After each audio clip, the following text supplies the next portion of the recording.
Are the wars in Israel and Ukraine more than the United States can take on at the same time? We're the United States of America, for God's sake.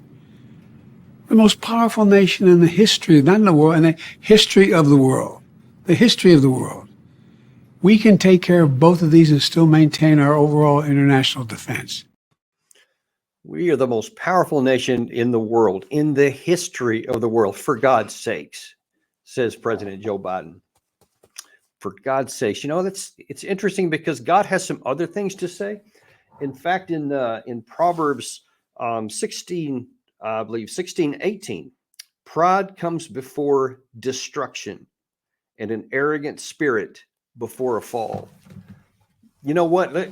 Even if you're an atheist and don't believe anything in the Bible, it's self-evident that that is true. And we've seen it happen so many times in history. And unfortunately, more than just that one comment by the president of the United States, many other senior leaders of our country are given more and more evident that our arrogant spirit is setting us up for some real potential trouble, both in the near term and in the long term. Now, specifically, we're going to talk today about what's going on in the Russia-Ukraine war and how the United States senior leaders have been making a lot of very boisterous and big claims about things that we are either going to do or things that we have done. And evidence on the ground suggests that some of these claims are a little bit amiss.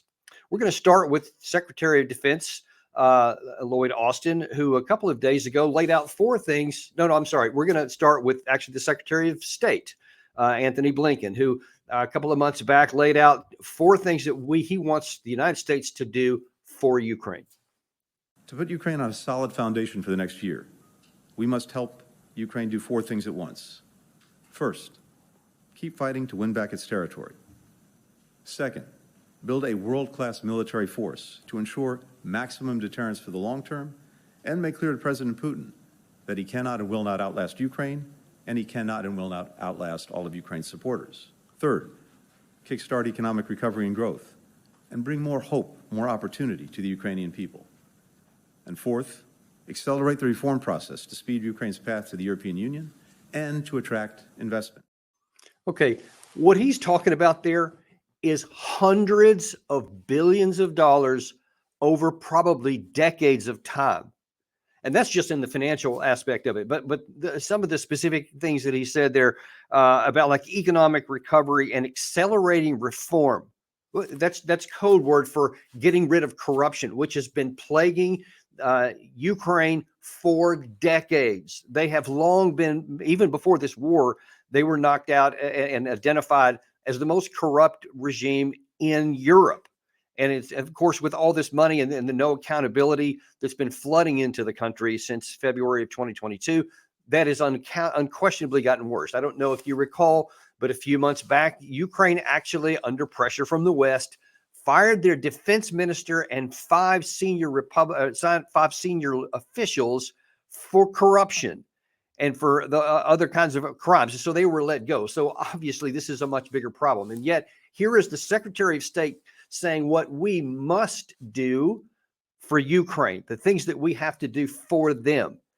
And now I'm saying, look, number one, we don't have to do anything of the sort. And those things you're talking about, that's not even like just giving them some money or giving them some weapons and ammunition to try to help win a war. You're talking about fundamentally rewiring their entire form of government and then subsidizing it or outright paying it for decades into the future. Did we not learn anything from the debacle of Afghanistan? Does any of this sound familiar? These are things we tried to do for 2 full decades in Afghanistan with their government, with the same kind of issue where we were flooding the place with cash, no oversight, no one ever held it responsible or accountable for the failures. And yet we're trying to do the same thing again. Why would we want to set up the United States for these goals and objectives that are completely divorced from reality that we just got through proving in another country is an objective beyond our capacity to accomplish? Why would we want to do that? Unfortunately, doesn't stop there. Next, we move to the Secretary of Defense, who also had his own little list of 4 things that the United States needs to do in that war.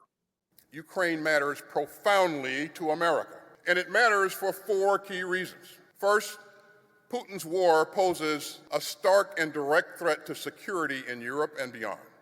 Second, Putin's aggression is a clear challenge to our NATO allies. Third, the Kremlin's deliberate cruelty is an attack on our shared values of democracy and decency. And finally, Putin's war is a frontal assault on the international rules-based order. Okay. Again, 4 things America must do. No, we don't. Again, it's important to reiterate this. We don't have to do anything, but he is, I think, trying to lay out a case there why the U.S. has to keep staying engaged. And he's trying to build this big case of all these grandiose claims that why we have to stay there, so that people listening to this go, oh yeah, I know the war's not going very good. It's been dragging on for almost 2 years now, but wow, I mean, the Secretary of State's right. All these big things are true, but are they? Are they true? Well, let's look at those 4 things, because the first one he said is a stark and direct threat to Europe. Putin is. No, he's not. Now, you don't have to be an expert. You don't even have to believe my analysis, though I think it's got a pretty good track record of having been shown right. But if you know nothing about military affairs and you just look at a map and you just look at a calendar, you see that Vladimir Putin has engaged his entire country, his economic capability, his military industrial capacity, and his entire armed forces to try and subjugate his next door neighbor, one country that has virtually no navy, no air force, or very limited air force, and no treaty allies like NATO, for example. They got no one. In all of this time, he has gotten about 17% of the border area around his country, and he has been unable to go beyond that for well over a year now. And they've been trying to go on offense for now, even several more months, and they still can barely scratch out anything else. By what possible rationale and logic could anyone say that, yes, boy, he poses a direct threat to Europe and to NATO, and my God, we have to continue going on here, otherwise we'll be next? He can't even take the one country. How can you, with a straight face, look at the American people and try to convince them that a 32-member military alliance of the richest countries on the planet, with the most modern equipment and technology of warfare and well-trained troops, that suddenly Russia, who can't take more than 17% of one country, is suddenly going to roll across all of Europe? I mean, what is it? They're going to like go to Paris or something like that? I mean, it's absurd at face value. Now, I don't know why no one ever calls these things out, but it's self-evident that Putin does not pose any kind of a conventional threat to the West, anything beyond Ukraine. He's barely even within that one country.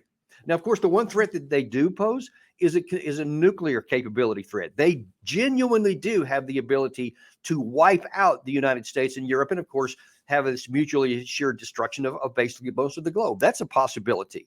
That's what we should be paying attention to, and that is not going to be solved by continuing to support this one country in their conventional fight for as long as it takes. We're going to get to that in just a second. Unfortunately, Secretary Austin was not finished, because he also added this. Putin believes that he can outlast the Ukrainians, but he is wrong. The Kremlin is waging an unjust war of imperial aggression, but Ukraine is fighting a defensive war for national survival. And you can feel that urgency on the ground. And that gives Ukraine a huge strategic advantage of a just cause. A huge strategic advantage because they have a just cause. Now, at face value, certainly some of those things he said are true. And like so many times when people are intending to deceive you, they'll put enough truth in there that gives some credibility to what they're saying. But let's also look at the bottom of this. He is saying that it is important to continue to support Ukraine because they have the strategic advantage. They're fighting for home field advantage, of course. And that's true. They certainly are. They were invaded. Vladimir Putin broke every kind of traditional norm and law of warfare in invading another country. Point blank, black and white, no caveats. He is in the wrong. Ukraine was in the right, and then they have every right to defend themselves and to fight for it. However, It's not a strategic advantage that's going to help you win a war because your cause in your eyes is just. Now, I can certainly point out there that it's also important to understand that the Russians have a point of view, that Putin has a point of view, and to them and their people and their military, their viewpoint is also right. Ergo, they are also fighting furiously for this because they believe this is the entire Western world and NATO all allied against Russia, and they're fighting, in their view, an existential fight. So they are also fighting tooth and nail. You can disagree with it all day long, but it doesn't matter what we think. It matters what the Russians think. It doesn't matter what we think about Ukraine. It matters what Ukraine thinks about Ukraine. And each of those sides is utterly convinced that it's a war of existential significance. So they're both fighting in the same direction, meaning there is no specific strategic advantage to Ukraine because they believe that they're fighting an existential battle. They are, for the most part. That part is actually true. But folks, let me just tell you, bombs don't give a crap about how righteous your cause is. Missiles and rockets don't care if you're fighting on your home soil or not. Mines, I mean, the minefields, they don't care what nationality you are even. You can step on your own mine sometimes, or if the enemy has enough of them out there, which of course Russia does in many of these areas, they don't care. They're going to blow up and they're going to kill whoever they fall in top of. That's where strategic advantage comes from. That's where the capability on the ground in the battlefield matters. Now, certainly, I'm not suggesting that morale doesn't matter, because it matters a great deal, but it only is enough to tip the balance when the other things, the fundamentals of war, are something close into comparison. And right now, they're nothing close to that. And in fact, if anybody has any doubts about this, the Washington Post has just published yesterday a two-part series that takes a look at the recently completed summer offensive by Ukraine. The first part of that looks at all the planning and things that happened ahead of it, and then the last part looks at what actually happened on the ground. Now, we're going to be doing a show specifically, exclusively devoted to what that thing showed, because it is horrible and it's unbelievable in what it showed. But what the bottom line, the net out of it is that it shows that American officials at some of the highest levels, and we're talking about both diplomatic, political, and militarily, have just made some egregious mistakes and things that should have been self-evident and were to many people. Certainly myself is one of them. I was writing that this offensive had virtually no chance of success, even tactically, but had none strategically. It was not going to turn the tide of the war, and there was no reason to think that it would.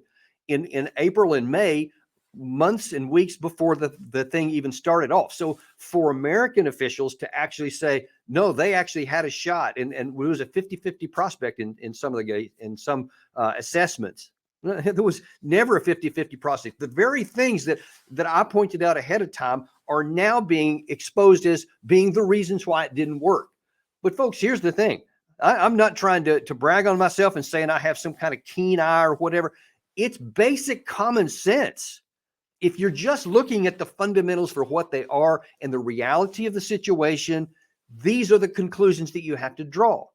Nothing is ever 100%. There's always possibility for things to go one direction or another, because humans are involved and mistakes can be made. And sometimes, an iron will can tip the balance. But again, I got to point out the dynamics and the fundamentals have to be something close to being balanced so that can tip it one side or the other. But when it's like this, when it's this far out of balance, it doesn't matter how much motivation and morale and how righteous your cause, you're not going to be able to overcome bombs, bullets, and airplanes. You're just not going to be able to do that. But Americans don't seem to be willing to acknowledge reality. And unfortunately, even those three that we've shown so far are still not the only ones. We had John Kirby, who's actually saying this. The United States is committed to supporting Ukraine for as long as it takes to succeed on the battlefield. So if by exit strategy he's talking about an end of the war, I'd offer this. Mr. Putin could end it today if he just pulled his troops out of Ukraine where they don't belong. That probably isn't going to happen. The Ukrainians want this to end immediately, and we all want to see this war end. But it's got to end on terms that President Zelensky and the Ukrainian people can accept. We want to help them succeed on the battlefield so that if and when President Zelensky and only President Zelensky can determine when it's time to sit down with President Putin, that he can sit down and have a diplomatic dialogue with the wind at his back and with some strength. Okay, that was September 21st. That means that there was 3 full months of the offensive up to that point, and it was already blatantly obvious that it was not going to work. Not only did it not have even marginal tactical success, it had none whatsoever. We've talked on that quite a bit here on Deep Dive. You can see plenty of those episodes in the past, how there's tactically nothing was done. So why do we have this John Kirby, one of the chief spokesmen for the administration, telling everybody that we're going to support Ukraine for as long as it takes? We're going to keep giving them stuff, and that Zelensky, and only Zelensky, is going to make the call on how far we go. Folks, why doesn't American national interest enter into the conversation? I mean, even show me a caveat. Let me at least see Kirby or some other senior official or the president say something like, well, we're going to help them as long as it makes sense, but we also have to keep our own resources in mind. We also have to keep our own intelligence at the front. We've got to make sure that we do things that make sense for America, that have a chance to succeed. None of that. We just see we're going to leave it to Zelensky. And look, if you have any doubts about how this is impacting on Zelensky and where they're at now, I want to show you a little bit of a juxtaposition. First, I'm going to show you how confident President Zelensky was when he came before the United States Congress in a joint session in exactly 1 year ago, almost to the day here in December of 2022, after Ukraine had their 2 major successes of taking back a large chunk of the north part in the Kharkiv area, and then having retaken the city of Kherson city in the south. So buoyed by that, watch how confident he is. Against all odds and doom and gloom scenarios, Ukraine didn't fall. Ukraine is alive and kicking.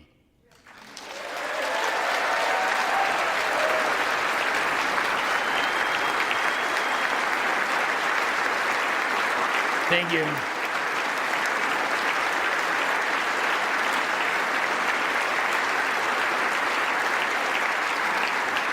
And it gives me good reason to share with you our first joint victory.